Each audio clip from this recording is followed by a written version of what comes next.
د سوات تحصیلي بریکوټ بازیره چې پکې د ایټلي دولت لخوا د 1300 کالو راسې د لرغوني آثارو ښکاره کولو پروژه روانه ده. پکې د ایټلي لرغوني آثارو پوهانو یو نوی ځای ښکاره کړی چې پکې د زرګونو کالو راسې پخواني خلکو آثار موندای شوي. د ایټلي میشن مشر ډاکټر لوکا وایي چې 3 میاشتو مسلسل کال وروسته دوی ته د یو لوی ودانۍ واضح آثار ترلاسه شوي دي. The most important thing for me is the less evident. زما لپاره ډیره اهم خبره دا ده چې دلته هندوشاهي نه وړاندې هم قومونه آباد ول.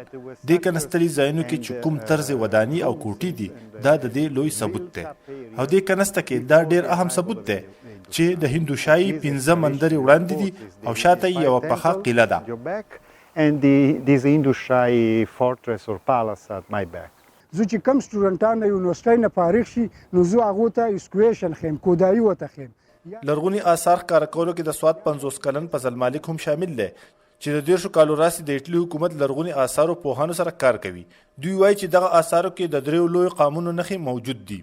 هندوشاهي کم پیرډ چې دی د ده چې څه سامان موږ ته میلاویږي دا د شیشې او کم ټیمپل کې یا کم دغه چې د کړی د په پلستر کې کار کړی. پلستر موږ ورته جامه وایو.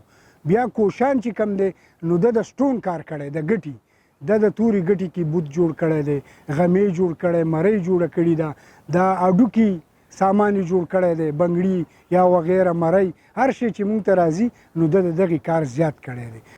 د سوات لرغوني آثارو ته وخت په وخت د بهر هیوادونو څخه د بودمت او نورو مذهبونو منونکي سیلانیان زیارت ته تګ کوي.